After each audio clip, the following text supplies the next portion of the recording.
My name is Fiona Myers. I am 34 years old, and 11 days ago, I finalized the sale of my architecture company for $14 million. That same evening, my husband sat across from me at the kitchen table, folded his hands, and said the sentence that quietly shattered my entire family. Tell them the deal collapsed. So I did. 4 days later, my mother listed my old bedroom on Airbnb. $89 a night. The room still has the window bench I built myself when I was 16, sanded smooth over one summer while my father promised me it would always be my home. By the 7th day, my sister Kelsey sent me a text message uninviting me from her wedding. My mother had apparently told her that if I showed up without contributing, it would make things uncomfortable for everyone involved. My father stopped calling altogether. Then came day 12. That was the day my husband, Garrett, transferred $50,000 into each of their bank accounts. What happened after that is why I'm telling this story now. And what they chose to do with the money is the part one still replay in my head at 3 in the morning. I handled my parents' property taxes for 6 straight years. My mother does not know where the county assessor's office is located. She does not know the filing deadlines or how to submit the paperwork. What she does know is my number, and exactly how to text, "Can you take care of this?" I paid for my father's golf club membership 3 years in a row after he forgot to renew it. $4,200 annually. $12,600 total. He thanked the club manager more times than he thanked me. When Kelsey's wedding venue ran into permit trouble because the outdoor tent violated zoning restrictions, I called a contractor I had worked with for years and got the issue resolved in 9 days. Kelsey later told people the venue staff had fixed everything internally. My name was never mentioned. That's how things work in my family. My mother contacts me when something breaks, expires, or needs solving. She calls Kelsey when she wants invitations managed, photos posted, or events coordinated.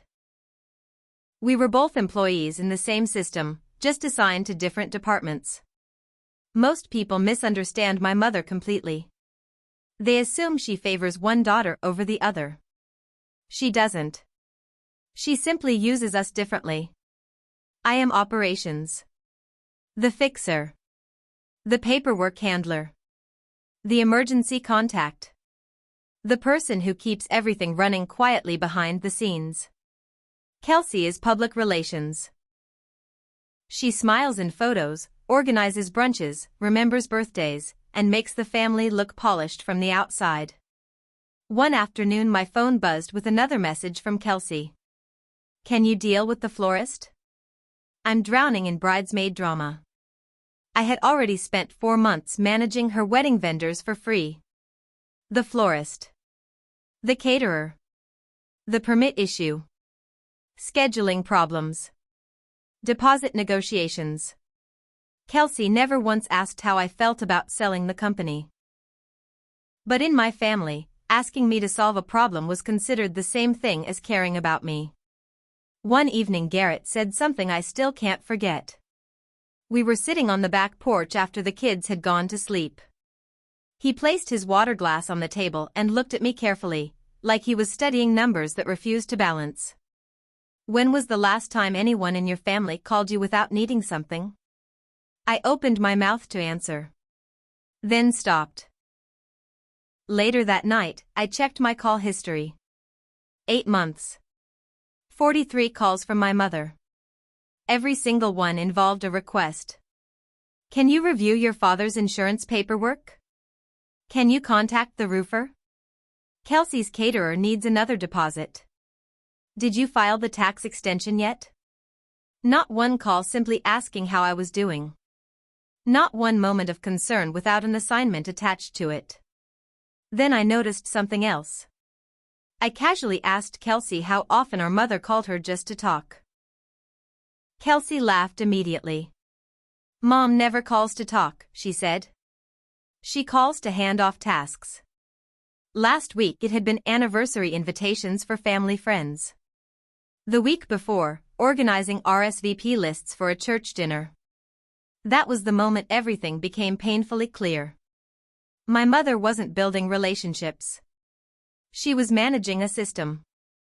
And both daughters were simply workers keeping it operational.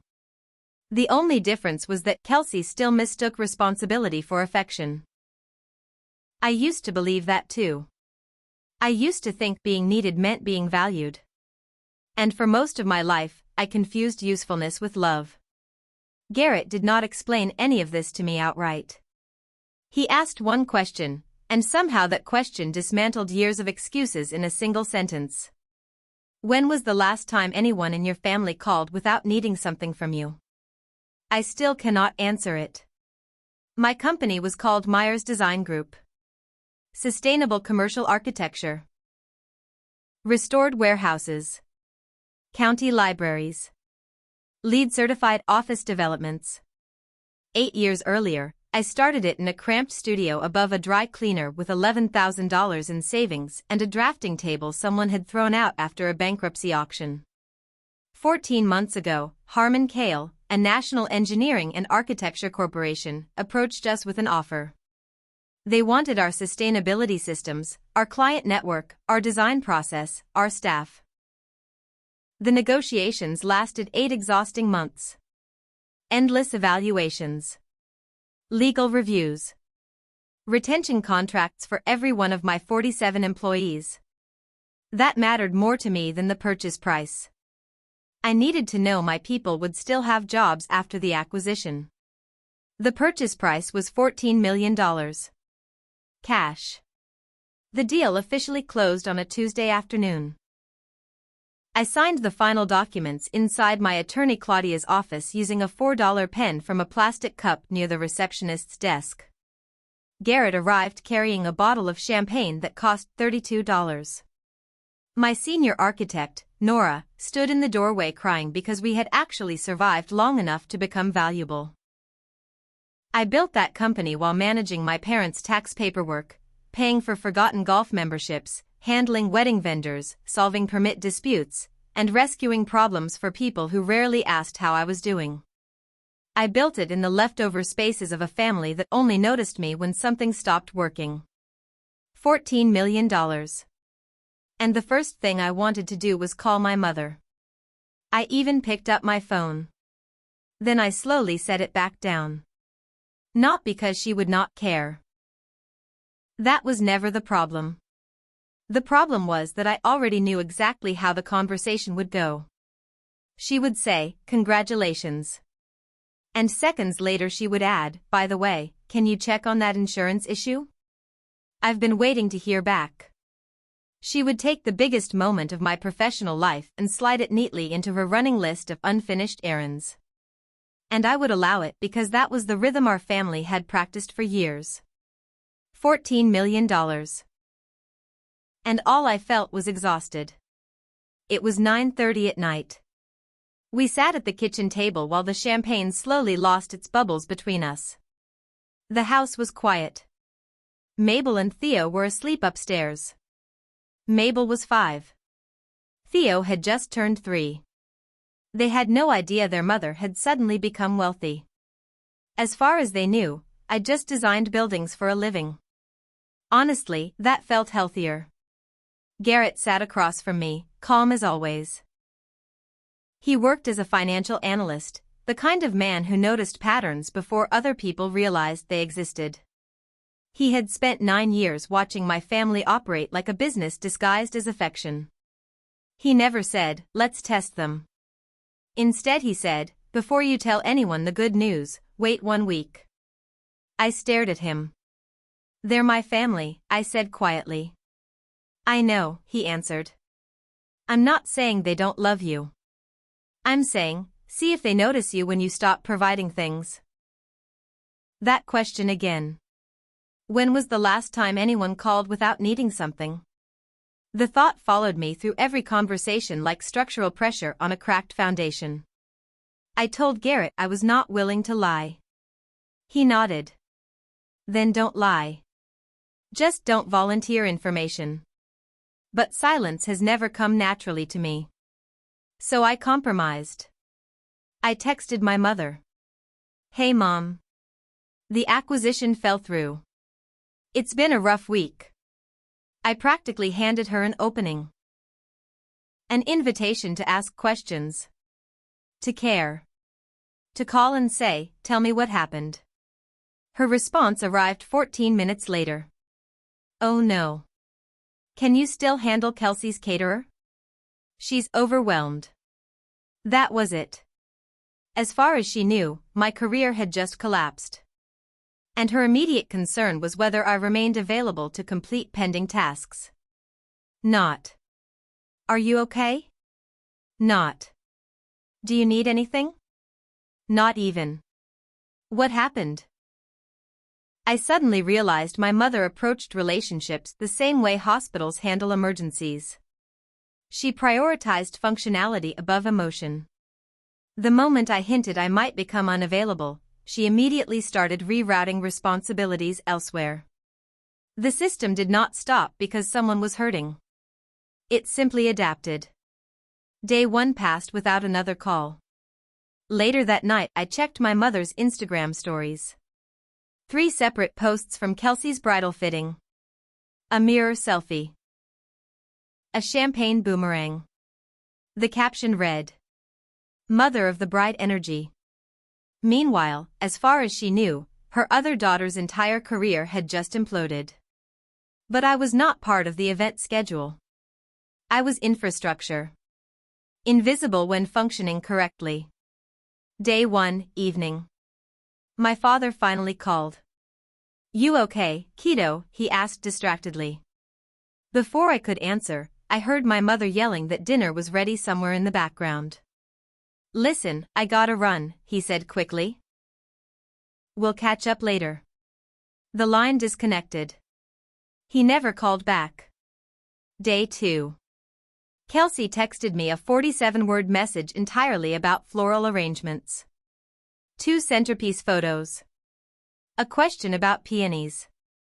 And a reminder that the florist needed a final decision before Thursday.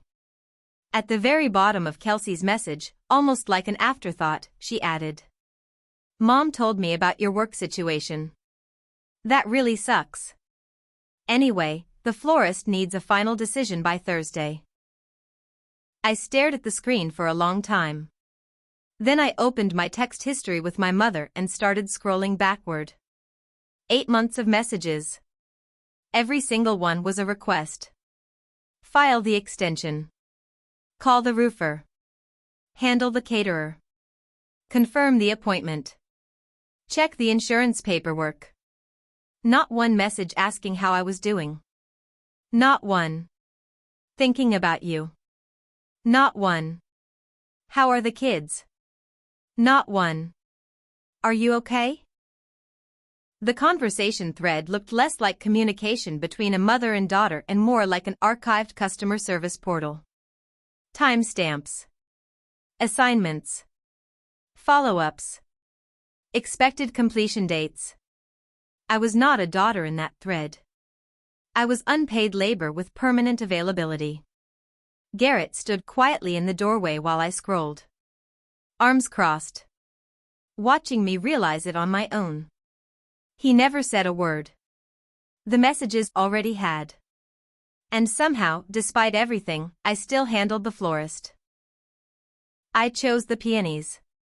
I confirmed the shorter round vases because the venue's ceiling height would make taller arrangements block guest sightlines. I knew that because I was an architect. Solving structural problems had become instinctive for me, even when the structure was a wedding I was barely included in. So I fixed it. Perfectly. And for the first time in my life, I hated myself a little for doing it. Day 3. Nothing from my mother. Nothing from my father. Kelsey posted a photo from a bridesmaid's dinner. 7 women smiling around a table covered in champagne glasses and matching gift bags. I was not there. Apparently, there was also a group chat I had never been added to. The photo reached me through my college friend Jess. "Wait, is this your parents' house?" Attached was a screenshot.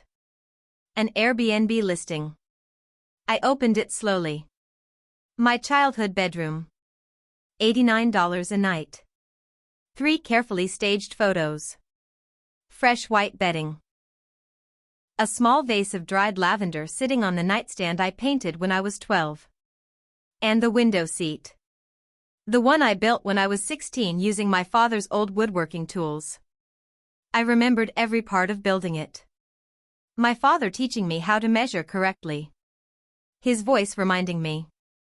Measure twice. Cut once. I sanded every edge myself until my hands ached. Now it appeared online beneath my mother's listing description. Charming daughter's former room.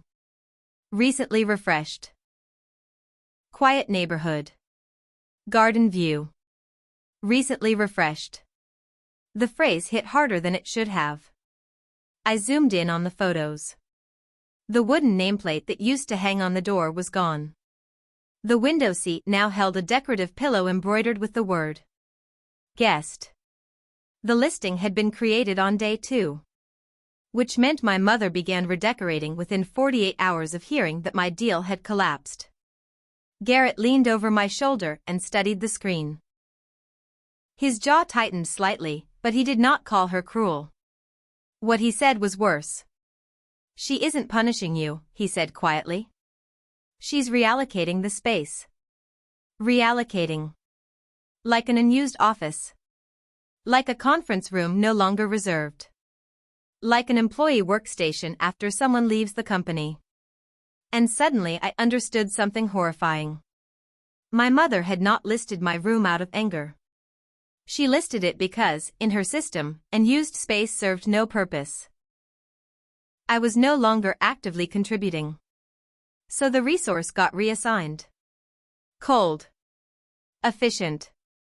Completely consistent. Day 5. I called my father.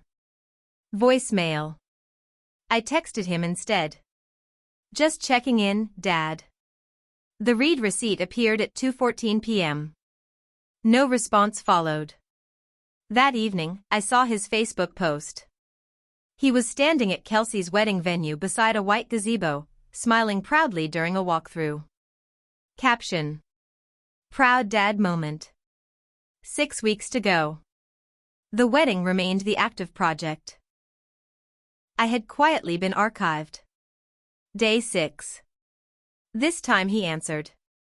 His voice sounded distracted, rehearsed, almost procedural.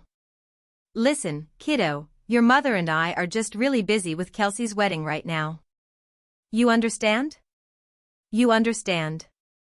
As though understanding was my responsibility too. As though absorbing disappointment gracefully was simply another task assigned to me.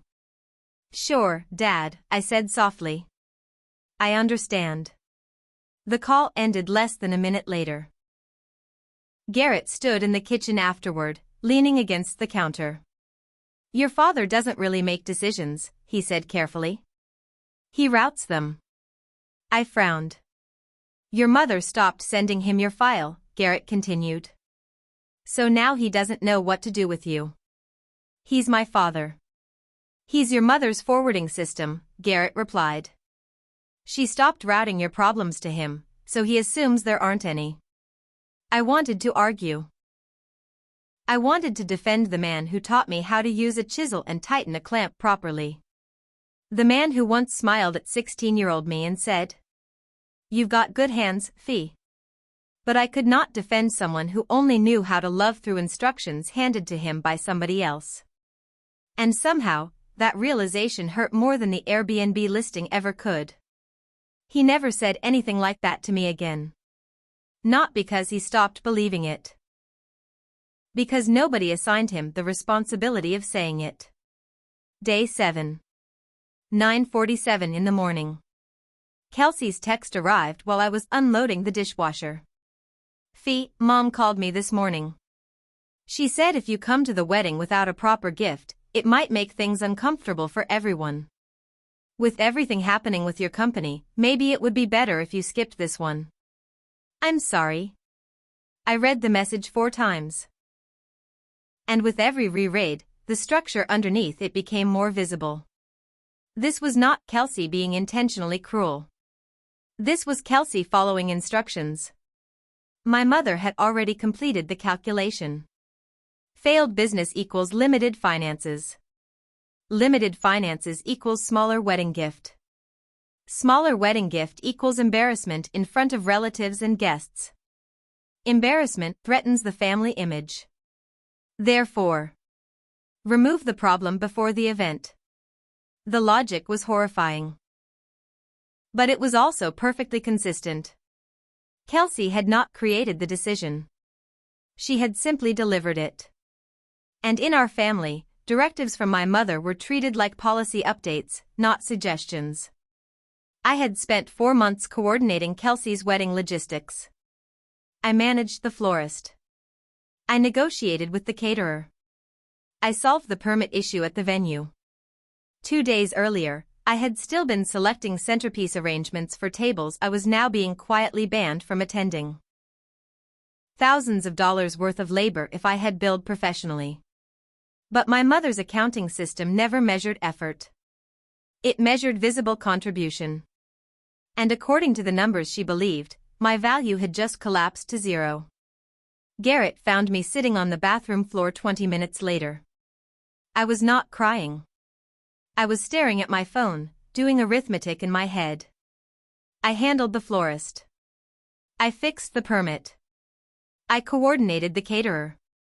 I solved every problem they handed me.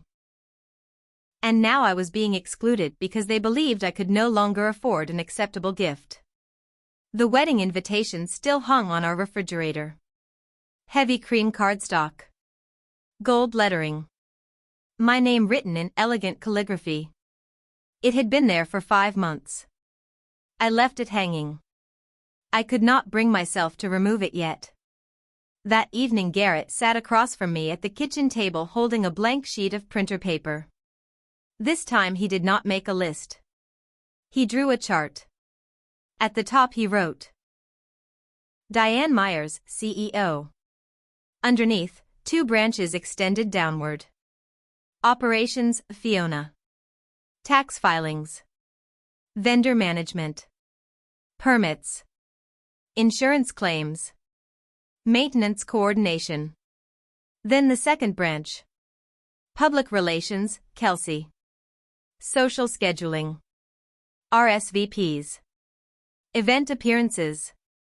Instagram. Community networking. At the bottom he added one final section. Administration/routing, Roger. Forwards requests. Confirms decisions. Provides emotional buffering. I stared at the page. An organizational chart.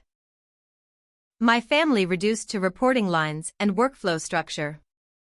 Your family isn't functioning like a family, Garrett said carefully. It's functioning like a company. I kept staring at the paper. And you just got laid off. I wanted to disagree. I wanted to tell him he was exaggerating. But the terrifying part was how neatly everything fit. Every birthday. Every holiday. Every phone call. Every favor. Every interaction slid perfectly into the chart like data entering pre-assigned fields.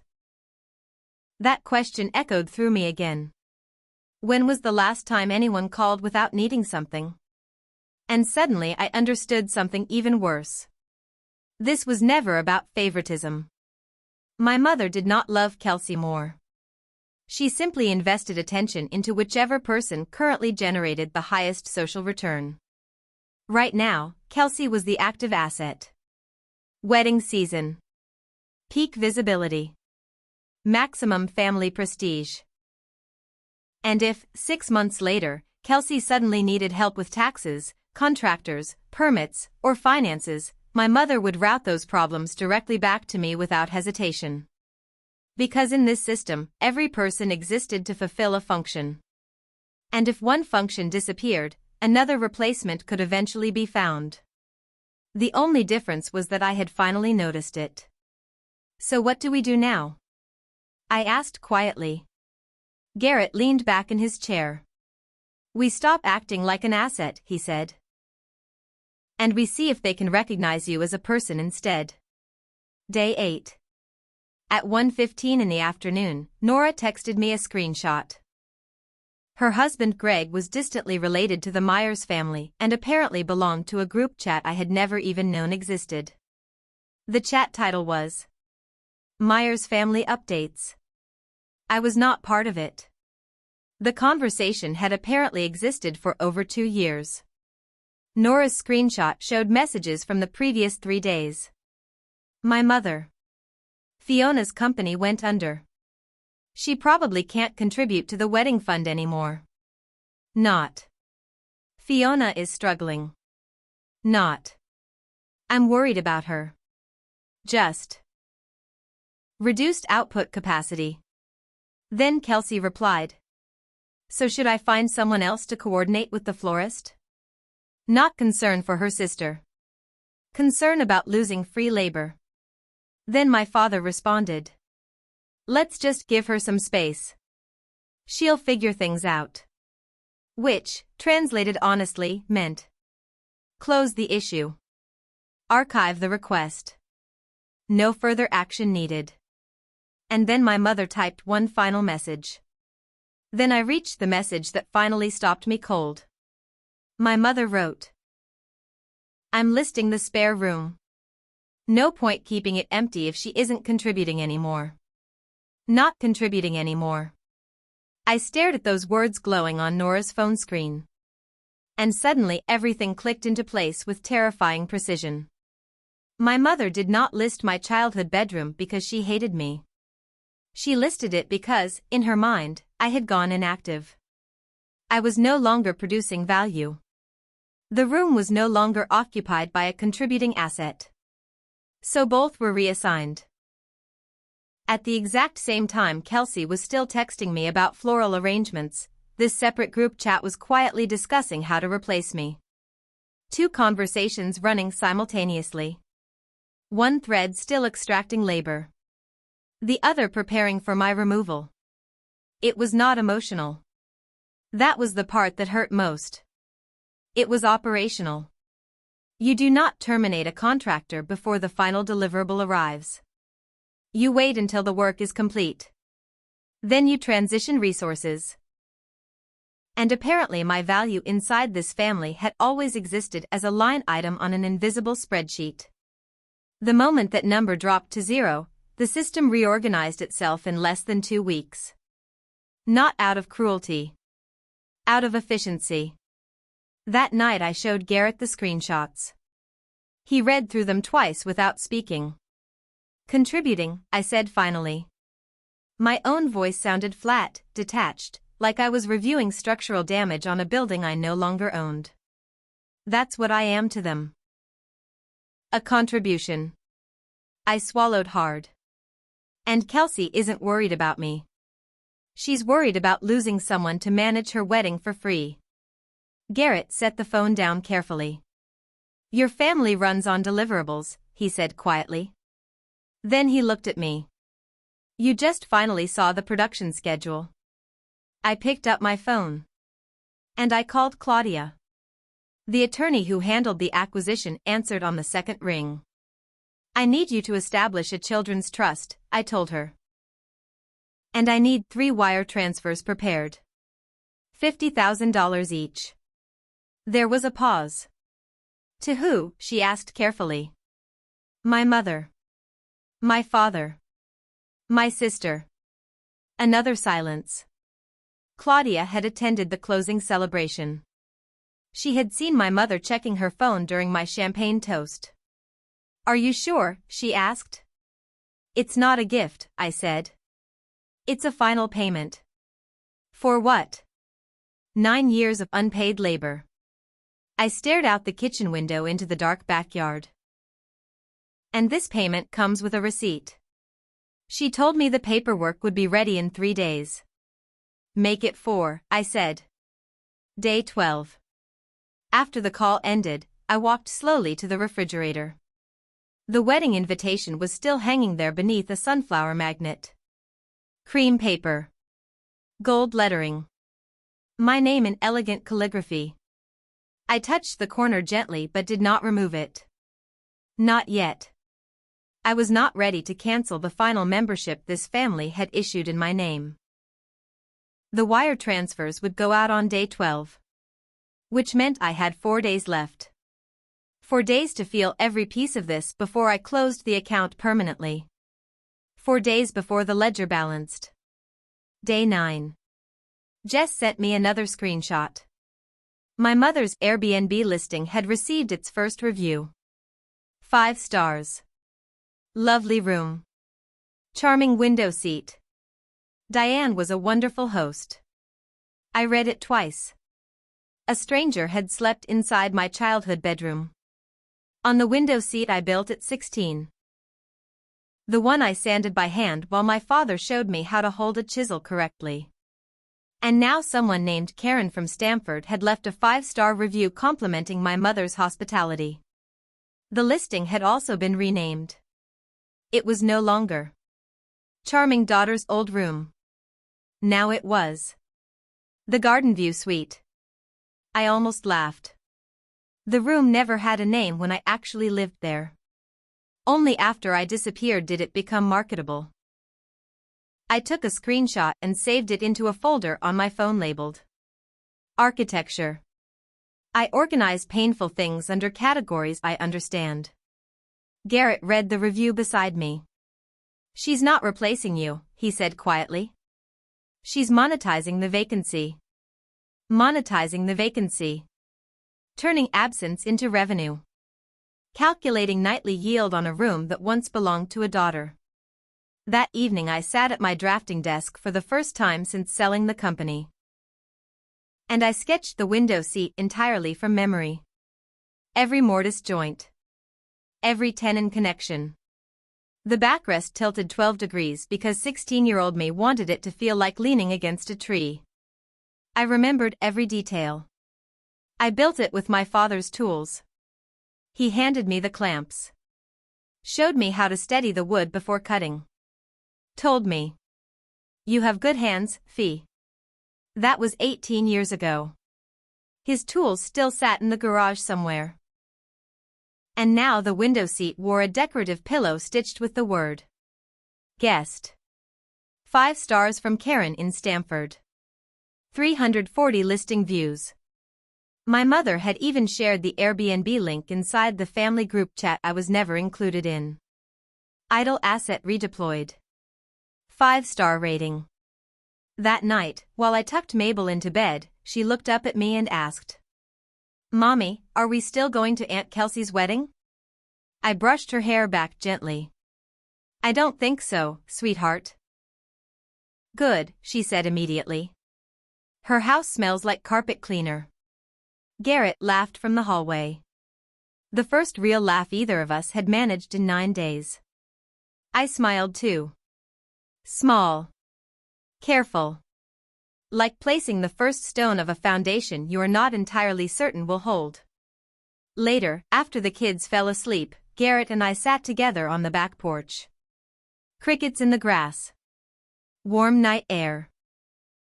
The soft reflection from the south-facing glass wall I designed the year Theo was born shimmering behind us like a memory I had finally earned for myself. Every beam. Every window angle. Every sightline calculated before the first wall ever went up. We sat quietly on the back porch while the warm air drifted through the yard. Then Garrett said, "Your mother once told me you were the practical one." I looked over at him. He was holding a glass of water instead of wine, like always. Garrett never liked emotional conversations blurred around the edges. He preferred clarity. "I remember," he continued. "She said it like it was your position in the company. Not your personality." I let out a slow breath. Because he was right. In my mother's system, practical was not a compliment. It was a role assignment. I was the fixer.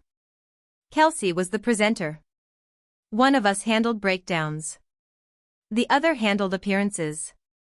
Both of us worked full-time for the family business.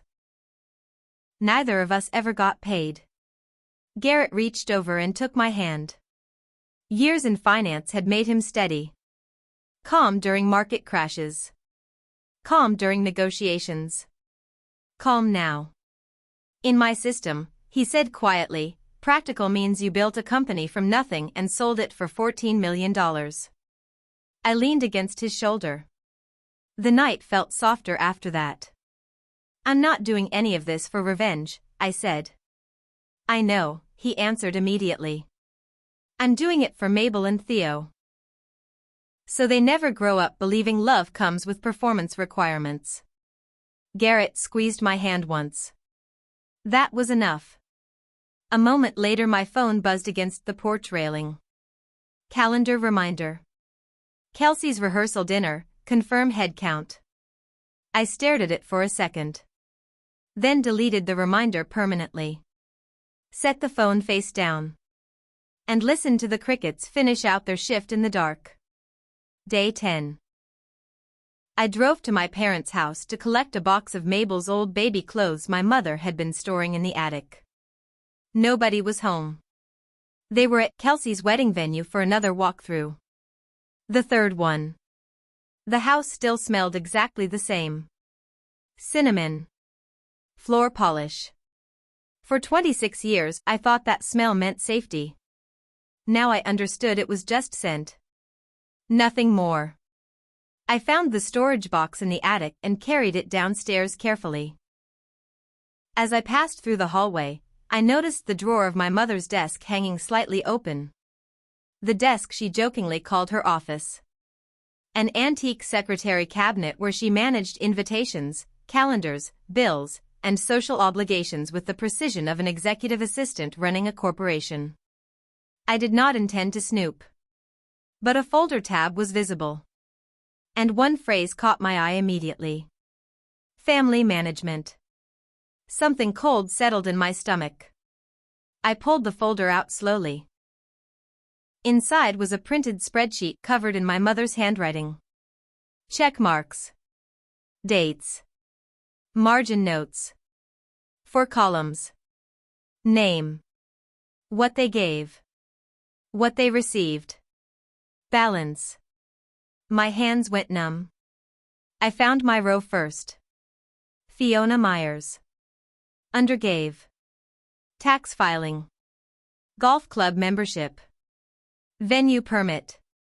Florist coordination. Insurance claim. Kitchen renovation management. Property maintenance. Then under received. Thanksgiving dinners. Christmas gifts, average value $85. Birthday calls. And in the balance column, written carefully in my mother's sharp cursive. Over-delivering.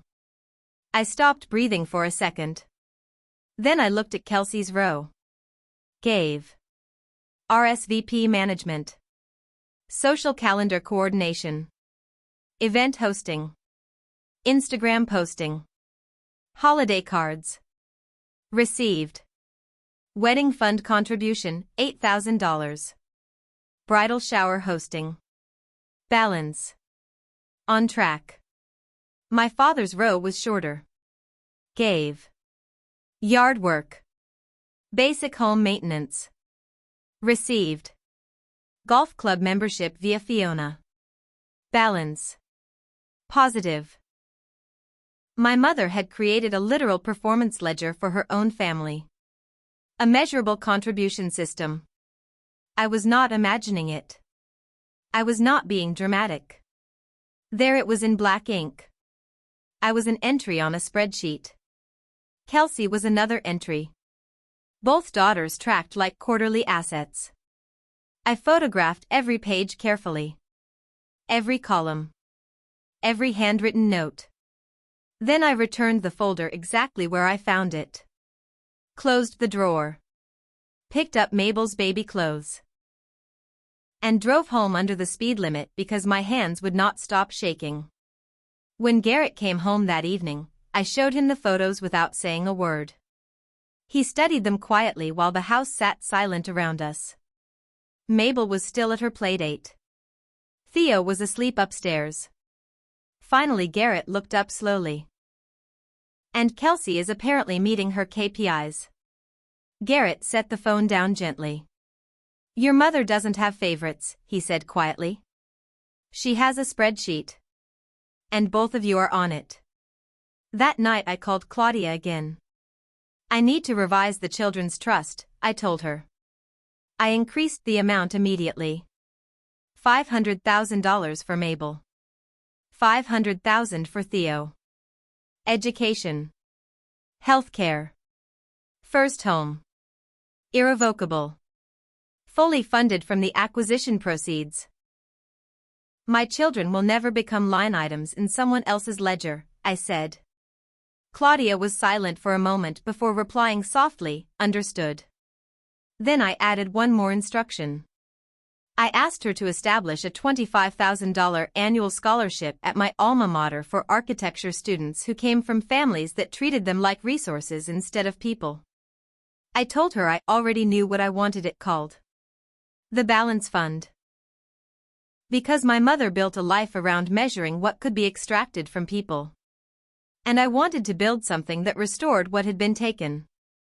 Garrett was standing beside the kitchen island when I ended the call with Claudia. She actually wrote over-delivering next to my name, I said quietly. Like I was an employee hitting performance targets instead of a daughter. He walked over without saying anything and pulled me against him.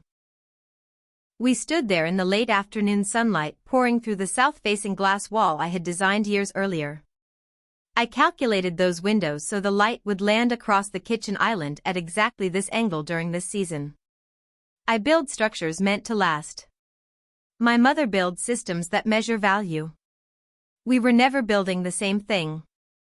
And if you are hearing this story while thinking about your own family's invisible ledger, the one nobody admits exists but everyone somehow feels, then you already understand more than you wish you did. Because the next 4 days changed everything. Day 11. Kelsey's rehearsal dinner weekend. Instagram filled up by 4 in the afternoon. The Davenport estate glowed beneath white string lights and curated perfection. 68 guests. Champagne towers. Kelsey wearing a pale gold dress while Trent stood beside her looking exactly like the kind of polished junior insurance partner whose parents still helped fund major events. My phone buzzed constantly. Jess. Nora. 2 cousins. Wait, why aren't you there? I answered none of them. Then Kelsey uploaded another photo. Caption. Surrounded by the people who matter most. I stared at the screen. I had coordinated the florist. I managed the caterer. I solved the permit issue that allowed the event to happen in the first place. My labor sat on every table inside that venue. But my name was absent from the seating chart. Nora called me 20 minutes later. She tagged everybody, she said carefully. Your parents. Your cousins. Your aunt. Everyone except you. I leaned back in my chair. I was never part of the directory, Nora, I said. I was just listed under vendors. That night I opened my laptop and started drafting a boundary letter. Then deleted it. Started again. Deleted it again.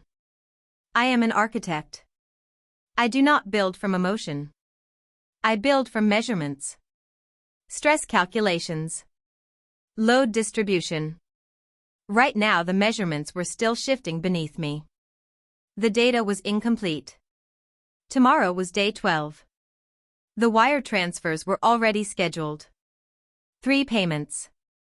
$50,000 each. Memo line. From the woman you wrote off. I closed the laptop. Went upstairs. Checked on Mabel sleeping diagonally across her bed with one arm hanging off the mattress. I tucked her arm gently back beneath the blanket. Mabel did not know what a balance column was. She did not know what KPIs meant. She only knew her mother designed buildings and her father made pancakes every Saturday morning. And honestly, that was enough. Tomorrow the ledger would close. I could not sleep. 2 in the morning. I sat alone at my drafting desk beneath the same lamp that illuminated my first commercial project years ago, a 22,000 square foot office conversion in Stamford that still stood exactly where I left it. I opened the folder on my phone labeled Architecture. Inside were the screenshots. The Airbnb listing. $89 a night. The pillow stitched with the word guest. Then Kelsey's message. Mom said showing up empty-handed would make things awkward. Then the family group chat. No point keeping the room empty if she isn't contributing anymore. Then the spreadsheet. Name. What they gave. What they received. Balance. 11 days of evidence. 9 years of patterns. 34 years of functioning as operational infrastructure instead of family. Garrett came downstairs wearing an old college t-shirt and gym shorts. Without speaking, he sat carefully on the arm of my drafting chair. "You don't have to do this," he said quietly. "I know." I looked down at the screen again. "That's exactly why I need to." Because for the first time in nearly a decade, I was making a decision about my family that had not been assigned to me by my mother's invisible management system. I opened the banking app. 3 wire transfers. $50,000 each. Memo. From the woman you wrote off. My thumb hovered over the confirmation button. But I stopped. Not at 2 in the morning. I am an architect. I do not authorize demolitions in the dark.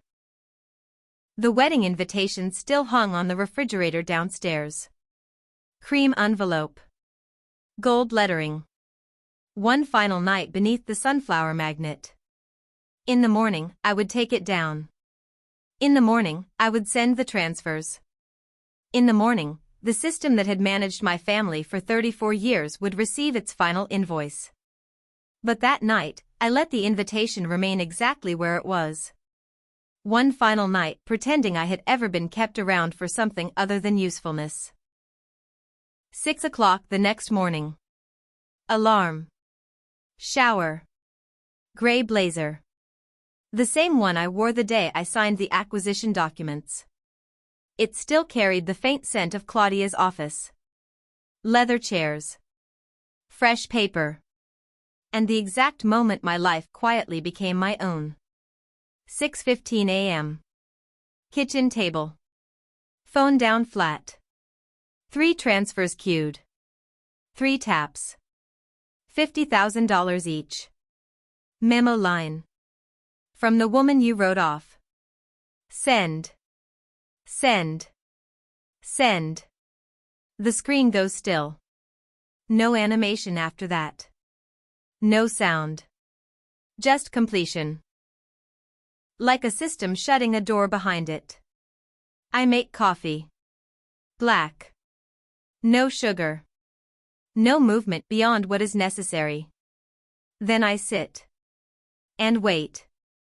7:22 a.m. Dad texts. Fiona. What is this? No punctuation. No framing. No warmth. Just a notification that something has appeared in his system without approval. 7:41 a.m. Kelsey. Why did you send me $50,000? What is going on? No greeting. No concern. Just impact assessment. 8:03 a.m. Mom calls. I let it ring. Voicemail starts immediately. Fiona and Myers. You call me back right now. What is this about? Her voice is sharp. Not confused. Offended. As if receiving money from your daughter is a breach in procedure. As if love should not arrive unscheduled. 8:15 a.m. Garrett comes downstairs. Mabel on his hip. Theo trailing behind with a stuffed elephant held by one ear. He looks at me once. How do you feel? I take a sip of coffee. Like filing a demolition permit, I say. Clean. Necessary. Irreversible. He nods once like he understands exactly what that means. Then he makes pancakes. Because life, even in collapse or clarity, still requires breakfast. I walk to the refrigerator. Pull down the wedding invitation. Cream envelope. Gold lettering. 5 months of artificial importance pinned under a sunflower magnet. I hold it for a second longer than expected. Then I drop it into the recycling bin. Not the trash. The recycling. Because some things don't deserve disposal, only transformation. And some things don't transform. They just leave your life anyway. My mother calls 6 more times between 9 a.m. and noon. Each voicemail is a different phase of the same system failing to interpret input. Voicemail 1, confusion. Fiona, I don't understand. Call me. Voicemail 2, demand. You need to explain yourself. Voicemail 3, rupture. What did we do to deserve this? Voicemail 4, escalation. If you don't respond, I'm coming to your house. Voicemail 5, bargaining. Can we just talk like adults? Voicemail 6, reset into control. This is absurd, Fiona. Kelsey sends a long message. Are you trying to humiliate me before my wedding? Trent adds. This is really weird. My father sends one line. Kiddo, please just tell us what is happening. Then silence again. As if silence has ever been neutral in this family. Nora calls at noon. Your mother is calling Greg's wife asking if you're having some kind of breakdown, she says carefully. Those are her words. Then another screenshot arrives. Family group chat. Greg has forwarded it. My mother. She sent us each $50,000. I think she has lost it. Kelsey. Maybe she got a settlement. My father. Just leave it alone, Diane. My mother. Leave it alone. She's clearly trying to make a point. 3 people. $150,000 total. And not a single interpretation that includes the possibility I am simply successful. Because in their model, I am not a revenue-generating entity. I am infrastructure. Operations. And operations does not suddenly close $14 million deals. That function does not exist in their system. 2 p.m. I write the message. Not emotionally. Not urgently. Like a project closeout report.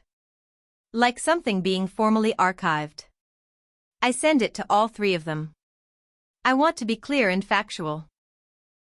The acquisition of Myers Design Group closed 12 days ago for $14 million. It did not fail. I told you it did to observe what would happen. Within 11 days. My childhood bedroom was listed on Airbnb. Kelsey was instructed to uninvite me from her wedding due to lack of appropriate contribution. My calls were not returned. My role in this family was treated as inactive. The $50,000 transfers were real. They are not gifts. They are final settlement payments for years of uncompensated labor and emotional outsourcing. Effective immediately, I am establishing permanent boundaries. Do not contact Garrett. Do not come to our home. All future communication regarding legal or financial matters will go through my attorney. This is not a negotiation. This is closure. I read it once. Then send. I place my phone in the kitchen drawer and close it. Not dramatically. Just completely. Garrett reads the copy in our shared notes later. He looks at me for a long moment. That is the most architect thing I've ever seen you write, he says. It's a project closeout. Final deliverable submitted. Account closed. The family group chat updates almost immediately. Greg. She set us up. Kelsey. I cannot believe this. My mother. Typing. My father waits 22 minutes before responding. We need to talk about this as a family. I stare at the screen when I hear that. Family. As if the word still includes me. As if silence for 11 days didn't already answer everything. As if forwarding requests was ever the same thing as being present. And for the first time, I don't feel pulled back into it. I feel done. I'm going to pause you right there, not because the direction is unclear, but because it's already at the point where tightening it will make it land harder than extending it. You've built a strong structural arc here. Transactional family system, full exposure, financial severance, boundary enforcement. What's working is the architecture metaphor holding everything together. What's starting to weaken it is repetition of the same moral conclusion in slightly different wording, especially the "they cashed it" / "they still blamed her" point being reiterated multiple times. If you want this to hit with maximum impact, the next move isn't more explanation. It's silence after resolution, and a final image that replaces argument. Here's a tightened continuation in your tone, but sharpened so it ends with weight instead of echo. Claudia drafts the boundary framework. Not emotional. Not dramatic. Formal. Certified mail. Legal notice. No contact directive. All future communication routed through counsel. She slides it across the desk. This isn't punishment, she says. It's structure. I look at the paper. Structure. I understand that word better than most people ever will. Buildings stand because boundaries exist.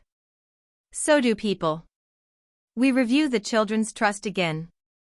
$500,000 each for Mabel and Theo. Education. First home. Healthcare. Irrevocable. Protected from systems that confuse love with accounting. Claudia asks once more, quietly. Are you sure this is final? I think about my mother's spreadsheet. Balance columns. Over-delivering written next to my name like a verdict. I think about a childhood bedroom becoming a rental listing within 4 days. I think about a wedding I built but was never allowed to attend. And I think about the simplest truth underneath all of it. They already decided who I am, I say. I'm just no longer agreeing. Claudia nods. The papers are signed. What you have here is already doing the hardest thing. It's not arguing the point anymore, it's documenting it. That's why it feels heavy. You've shifted from emotional narration into evidence. The key now is restraint. You don't need more escalation or more proof. You need stillness after the system breaks. Here's a tightened continuation that preserves your voice but lands the weight instead of extending it. I am the quietest person in this story. And that is not an accident. It is the first time silence has been mine instead of assigned to me. Month 2. My mother responds, not to me, not to Claudia, but to Facebook. When you give your children everything and they still choose to walk away, a mother's heart never stops breaking. 47 comments appear underneath it. You are such a good mother, Diane. Some children don't appreciate what they have. No one in those comments has seen the spreadsheet. No one knows there was ever a column labeled balance. No one knows over-delivering was written next to my name like a performance review instead of a memory. Then Nora calls me from work. She phoned the office, she says. I already know who she means. She told me to tell you that you can't just erase your family. I stay quiet for a moment. What did you say? I ask. I told her you sold your company, Nora replies. I told her I work for Harman Kale now. Another pause. I told her you sold it for $14 million. Silence on the other end. Then the call ends. No response. No follow-up. Just disconnect. Later, Nora meets me for lunch and says she didn't know. I nod. That part doesn't surprise me anymore. Not the ignorance. The selectivity of it. She knows how to assign roles. She just never updated the file. Within the hour, another post appears. Then disappears. But not fast enough. Jess sends me the screenshot. So proud of my daughter's incredible business success. From grief to pride in under 60 minutes. The pivot is so fast it should have caused structural failure. It doesn't. Because there was never structure. Only presentation. I don't comment. I don't correct it. I don't enter the thread. Because I am no longer a response to their narrative. I am outside it. And for the first time in 34 years, I am not a line item. I am the author of the ledger that ends it. Kelsey calls from her honeymoon. Turks and Caicos. All expenses covered by transparency that still calls itself family wealth. I don't answer. The phone rings once, twice, then stops. Voicemail. Her voice is softer now. Not the rehearsed confidence of the wedding weekend. Something closer to uncertainty. I just heard from Mom about the company, she says. I didn't know. I'm sorry about the wedding thing. A pause. Then the real sentence arrives, almost carefully hidden inside the apology. Can we just go back? I sit with that. Go back. The same request my father made. The same impossible direction. Back to what, exactly? Back to the system where I manage breakdowns and she manages appearances and my mother manages a ledger that decides who gets access to love? Back to being useful enough to be included? I text Kelsey one line. You uninvited me because Mom said I couldn't afford a gift. There is nothing to go back to. No punctuation after that. Just the end of it. Her reply comes quickly. That's not fair. I don't respond. Fair is not a system variable in this family. It's just something people say when the numbers stop working in their favor. Trent calls Garrett that evening. Careful voice. Measured. The kind of tone people use when they still think negotiation is possible. Look, he says, Kelsey is really upset. Can you two just talk? Garrett doesn't raise his voice. Your wife uninvited my wife from her wedding by text, he says, calm as a financial report. While she was managing the entire event. A pause. We're past talking. Trent doesn't call again. Kelsey leaves a voicemail later that night. Not an apology. A correction. I didn't know you were rich. That's what she says. Not I was wrong. Not I'm sorry. Just recalculating the condition under which she might have behaved differently. The system hasn't changed. The balance sheet has. Because if my account had still been empty, nothing about their behavior would look unusual. The wedding would have gone forward exactly as planned. My labor would still be invisible. My absence still justified. The only variable that shifted was my value on paper. Month 3. 2 arrivals. Same week. The first is a letter from my father. Handwritten. Uneven. Slower than I remember him being capable of. Dear Fiona. I don't know how to fix this. I should have called you back. I should have asked about your company. I should have done more than forward your mother's messages. I didn't because it was easier to route everything through her. That is not an excuse. That is the truth. I cashed the check because your mother told me to. I should have sent it back. I love you. I always have. I just never learned how to love without instructions. Dad. I read it once. Then again. Then I stop moving. Garrett doesn't interrupt. He just waits until I hand it to him. He reads it slowly. It's real, I say. He nods. It is. A pause. But it's not enough. I already know. Because emotion without changed behavior is just documentation. A blueprint without a structure. Paper that does not keep rain out. That night I write back. By hand. Dad. I believe you love me. But love without action is architecture without a foundation. Do the work. Start with therapy. Start with acknowledging the system you participated in. Call Claudia when you are ready. Not me. Claudia. I don't send it immediately. I let it sit. Because this time, I am not routing responses through urgency. The second arrival is smaller. A package. Addressed to Mabel.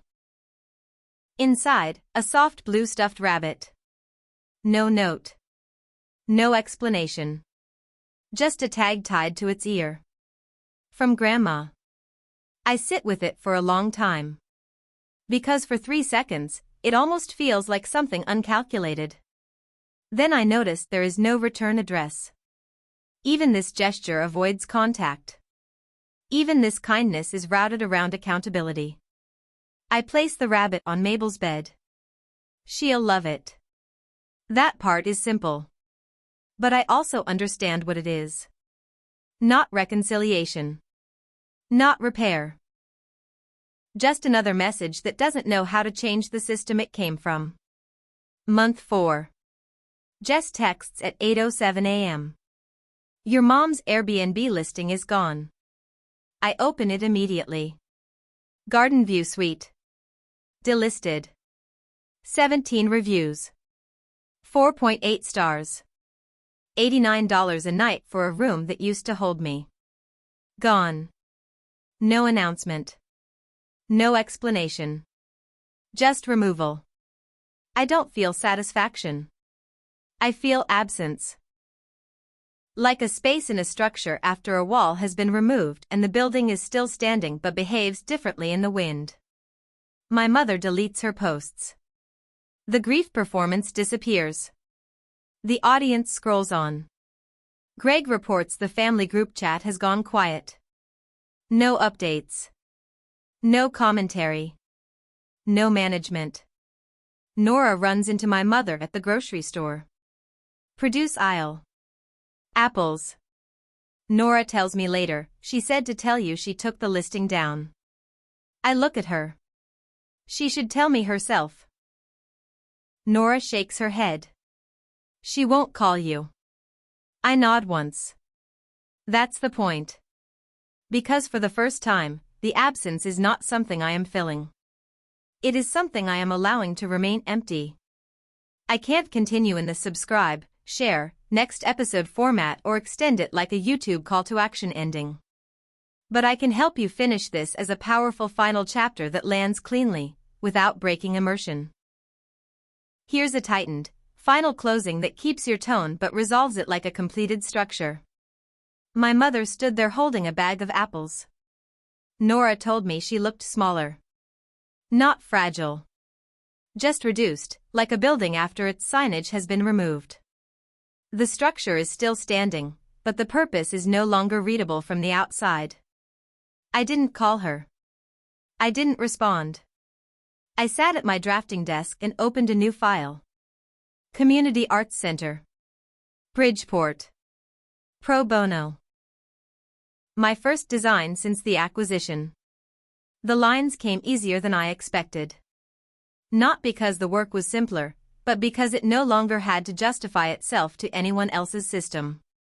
No ledger. No performance review.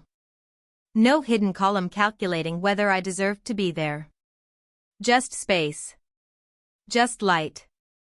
Just use. Months passed in quieter motion. 3 days a week, I consulted for Harmon Kale's sustainable division. Reviewing structures instead of chasing approval for them. My designs still existed, just no longer under someone else's name. The other days were for Mabel and Theo. We built cardboard cities on the living room floor. Blanket forts that collapsed and were rebuilt without consequence. Theo started calling me the builder lady, like it was the most obvious truth in the world. Maybe it was. Mabel turned 6. Backyard party. 14 kids. A bouncy castle weighted down with sandbags because Garrett checked the wind forecast like it mattered more than anything else that day. No one from my family came. No one was invited. And nothing felt missing. Garrett raised a cup of lemonade at the table. To the woman who built a $14 million company, he said, and finally stopped building relationships that required invoices. I raised mine. To closing the ledger. Not in anger. In completion. Because some accounts don't need settling. They just need ending. The scholarship went live that month. The Balance Fund. First recipient, an architecture student who worked nights and drew buildings between shifts, never told anyone she was doing both. The children's trust stayed untouched. Protected. Outside every system that ever confused care with control. My father began therapy. He didn't ask for access. He didn't ask for forgiveness. He just started. And for the first time in that family, someone moved without being assigned. My mother did not call. She did not acknowledge the spreadsheet. She did not reverse the system she built. But she also did not rebuild it with me inside it. And maybe that was the closest thing to understanding I would ever receive. I used to think family was a permanent structure. Load-bearing. Unchangeable. But time taught me something simpler. Some walls are structural. And some are just habits people are afraid to stop maintaining. When I stopped maintaining them, the house did not collapse. It reconfigured. And what remained was not a system. Not a ledger. Not a role. Just life. Built properly. Still standing.